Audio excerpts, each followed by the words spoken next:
मनुष्य का मन बहुत ही चंचल होता है और इसलिए मन में कई तरह के विचार उत्पन्न होते हैं। क्षण भर में ही व्यक्ति का मन कई चीजों को सोचने लगता है। इसलिए तो कहा जाता है कि मन को काबू करना आसान नहीं होता। मन में विचारों का आना तो स्वाभाविक है, यह गलत नहीं है, लेकिन मुश्किल तब हो जाता है जब मन में गंदे विचार आते हैं। कभी कभी तो ना चाहने के बावजूद भी मन में अपने आप ही तरह तरह के नकारात्मक और गंदे विचार आते हैं और हमारे जीवन में मुश्किलें पैदा करते हैं। अगर आपके मन में भी ऐसे गलत विचार आते हैं तो गौतम बुद्ध की इस कहानी से आपके विचारों में जरूर बदलाव आएगा। गौतम बुद्ध अपने भिक्षुओं को उपदेश देने के साथ ही उन्हें भिक्षाटन के लिए भेजते थे। एक बार उन्होंने अपने भिक्षु भरत को भिक्षा लेने के लिए एक श्राविका के घर भेजा।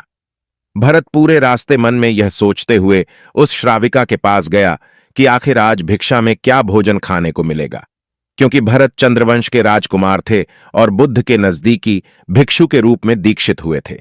हमेशा भरत को महल में खाने के लिए स्वादिष्ट पकवान मिलते थे, लेकिन आज भिक्षा के रूप में उसे जो कुछ भी मिलेगा उसी से संतुष्ट होना पड़ेगा। श्राविका के घर पहुंचकर भरत ने भिक्षा मांगी। श्राविका ने भरत को बैठने के लिए कहा और भोजन लाने के लिए घर के भीतर चली गई। इधर भरत फिर से अपने प्रिय भोजन के बारे में सोचने लगे और जैसे ही श्राविका भोजन लेकर आई तो भरत अचंभित रह गए। भरत ने देखा कि श्राविका ने उनके लिए उनके पसंदीदा पकवान परोसे हैं और अपने प्रिय भोजन को देखकर उनका चेहरा खुशी से चमक उठा। भोजन ग्रहण करते हुए भी भरत सोच रहे थे कि महल में तो उन्हें भोजन के बाद विश्राम करने की आदत है, लेकिन आज उन्हें भोजन के बाद तेज धूप में चलकर वापस आश्रम जाना होगा। लेकिन भोजन के बाद श्राविका ने भरत को कुछ समय के लिए विश्राम करने का आग्रह किया। भरत फिर से खुश हो गए और सोचने लगे कि आखिर आज उनके मन की सारी इच्छाएं कैसी पूरी हो रही हैं। इसके बाद भरत कुछ देर विश्राम करने लगे, लेकिन विश्राम करते हुए भी लेटे लेटे वह सोचने लगे कि आज तो मुझे भोजन के बाद विश्राम करने को मिल गया, पर ऐसा रोज रोज नहीं होगा। जब भरत विश्राम करने के बाद उठे तो श्राविका ने उनसे कहा कि आप जब तक चाहें यहां ठहर सकते हैं। भरत अब समझ गए कि यह कोई संयोग नहीं हो सकता। उन्होंने श्राविका से कहा, मुझे क्षमा कीजिए, क्या आप मेरा मन पढ़ सकती हैं? श्राविका ने उत्तर देते हुए कहा कि हां, मैं मन पढ़ सकती हूं। शुरू में यह कठिन था, लेकिन फिर मैंने स्वयं के मन में आने वाले विचारों को देखना शुरू किया। पहले मेरे विचारों की संख्या अनगिनत हुआ करती थी। इसके बाद मैंने अपने विचारों पर ध्यान केंद्रित किया और बिना कोई पक्ष विपक्ष के अपने विचारों को देखने लगी, उनको गहराई से समझने लगी कि ये सारे विचार कहां से और क्यों उत्पन्न हो रही हैं। फिर उनको दूर करने की पूरी कोशिश की। इस तरह से धीरे धीरे मेरे मन में विचारों की संख्या कम होती गई और सारे व्यर्थ के विचार दूर हो गए। इसके बाद से ही मैं दूसरों के मन में चल रहे विचारों को पढ़ लेती हूं। श्राविका की बात सुनकर भरत घबरा गए।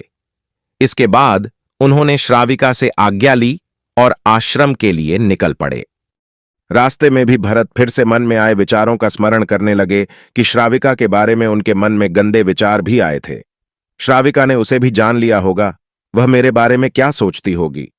यह सब सोचकर भरत लज्जित महसूस कर रहे थे। भरत ने आश्रम पहुंचकर गौतम बुद्ध से कहा, अब मैं कभी भिक्षाटन के लिए नहीं जाऊंगा। बुद्ध ने भरत को पास बुलाया और कहा, क्या हुआ है, तुम मुझे अपनी सारी व्यथा बताओ। भरत ने सारी बातें बुद्ध को बताई। इसके बाद बुद्ध ने कहा, अगले 1 हफ्ते तक तुम भिक्षाटन के लिए उसी श्राविका के घर पर ही जाओगे, लेकिन तुम्हें इस बात का ध्यान रखना होगा कि कल भिक्षाटन के लिए जाते हुए तुम अपने चित्त को पूरे होश में रखना। तुम्हारे भीतर किस तरह के विचार उठ रहे हैं उन पर ध्यान केंद्रित करना और यह भी ध्यान रखना कि तुम्हारे मन में कौन सी वासना उठ रही है। तुम कल इन सभी चीजों को ध्यान में रखकर जाना और इसके बाद मुझे वापस आकर बताना। अगले दिन भरत भिक्षाटन के लिए गए। बुद्ध के बताए अनुसार वह पूरे रास्ते अपने होश को जागृत रखते हुए चल रहे थे। जब श्राविका का घर आया तो भरत ने भिक्षा मांगी। उनके भीतर अब कोई वासना नहीं थी और ना ही उनके मन में कोई विचार उत्पन्न हो रहे थे, क्योंकि उन्होंने अपने मन को पूरी तरह जागृत रखा था। भरत ने भिक्षा ली और आश्रम चले गए। आश्रम लौटकर उन्होंने बुद्ध को प्रणाम किया और कहा, आज उन्हें जिस आनंद की अनुभूति हुई वह पहले कभी नहीं हुई थी। सचेत रहने के कारण उनके मन में कोई विचार उत्पन्न नहीं हो रहा था और उनका मन पूरा शांत था। दोस्तों, गंदे और बुरे विचार हमारे मन को अशांत करते हैं और हमारे ध्यान को भटकाते हैं, जिसके वजह से हम किसी भी काम पर पूरी तरह से फोकस नहीं कर पाते हैं। ऐसी परिस्थिति कभी कभार आए तो फिर भी हम खुद पर काबू पा लेते हैं, लेकिन इसका बार बार होना हमारे लिए तनाव को बढ़ाता है। ऐसे में हमें इस परेशानी से जल्द बाहर आने के तरीके खोजने चाहिए। हम यहां बताने जा रहे हैं कि गंदे और बुरे विचारों का दिमाग पर हावी होने पर क्या करें और क्या नहीं, ताकि आप इस परिस्थिति से बाहर आ सकें। आपके लिए कुछ टिप्स हैं जो आपके मानसिक स्वास्थ्य को बेहतर बनाने में जरूर मदद कर सकते हैं। तो चलिए जानते हैं उनके बारे में। गलत सोच आने पर तुरंत किसी और चीज के बारे में या किसी अच्छी कहानी, घटना आदि के बारे में सोचने स्टार्ट कर दें। अगर आपके मन में गंदे विचार आते हैं तो आप तुरंत उठे और कुछ दूसरा काम या दूसरे से बात करने लगें या अपना नजर घुमाकर कुछ और अच्छे चीज देखने लगें। बुरे विचारों से हटकर पॉजिटिव और उपयोगी विचारों से अपने मन को सकारात्मक सोच की ओर मोड़ने की कोशिश करें। सचेत रहें। आप खुद सोचें कि जो विचार आपके मन में हैं वो आपके वास्तविक चाहत के खिलाफ हैं। ध्यान और मनन की प्रक्रिया करें। ध्यान करने का प्रैक्टिस या फिर मनन करने से आप अपने मन को शांत कर सकते हैं। अपने मन को एक शांत और पॉजिटिव धारणा की सोच में रख सकते हैं। किसी पेशेवर से सलाह लें। मन में बुरे विचारों की समस्या बार बार होने और इसे संयमित न कर पाने पर आप चाहें तो मानसिक स्वास्थ्य पेशेवर की सलाह ले सकते हैं। विचारों और भावनाओं को नियंत्रित करने में परेशानी होने और दैनिक जीवन को प्रभावित होने से बचाने के लिए एक मानसिक स्वास्थ्य पेशेवर से सलाह लेना हमेशा सहायक हो सकता है। एक स्वास्थ्यपूर्ण जीवन शैली अपनाएं, जैसे कि नियमित व्यायाम, सही आहार, पर्यापन का पालन करके आप ऐसे सोच से दूर रह सकते हैं। गंदे विचारों को नियंत्रण में रखने के लिए मन को व्यस्त रखें और सक्रिय रहें। फ्री टाइम में कुछ काम में लगें। गलत विचार वाले लोगों से दूर रहें।